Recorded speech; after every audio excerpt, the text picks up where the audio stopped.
This man right here likely taught doctors more about how to treat burns than any other burn victim in the history of medical science. That man, a Coast Guardsman by the name of Clifford Johnson, took a girl on a first date on the night of November 28, 1942, to the extremely popular nightclub, the Coconut Grove, in Boston, Massachusetts. You see, everything was going well that night. Everybody was partying, dancing, drinking, having themselves a grand old time in the nightclub with about 1,000 people inside. At around 10 to 10:15 or so, a young man, allegedly, unscrewed a light bulb in a dark corner of the Melody Lounge, probably to give himself and his date a little bit more privacy to enjoy themselves. It is said that a busboy went over back into that corner and attempted to screw the light bulb back in to turn the light on, but he couldn't see it in the darkness. So he pulled out a match, lit it for some light, stuck it up there to see where the light bulb was, screwed the light bulb back in, and then climbed down. But unfortunately, when he did so, he lit some paper palm tree decorations on fire.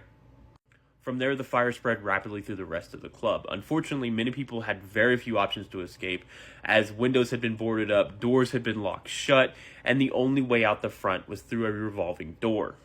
Of course, when you have several hundred people trying to push their way through a revolving door, it doesn't work super well, and the door quickly became stuck and bodies began to pile up behind the door, rendering it effectively useless. Meanwhile, Clifford Johnson had grabbed his date by the hand and was trying to lead her out. In the crowd crush, they became separated and he ended up outside, but he didn't know where she was.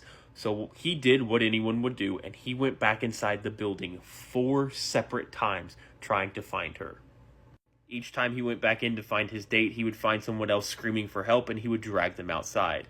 The last time he came out of the building, he emerged with his back fully engulfed in flames and collapsed on the sidewalk. Meanwhile, his date had been outside almost the entire time. He was rushed to the hospital with third-degree burns over about 50% of his body and would undergo thousands upon thousands of meticulous skin grafts with a razor blade over the next year. He would end up being the only person with third-degree burns over 30% of their body to survive the fire. After a grueling recovery period, he would end up walking himself out of the hospital with no continuing disabilities.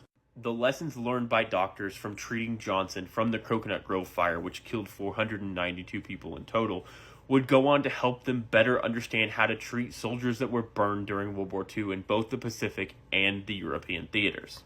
Johnson would go on to marry one of the doctors from the hospital that treated him and would end up moving back home to Missouri, where he lived until 1956, when the truck that he was driving skidded off the road, burst into flames, and he burned to death inside.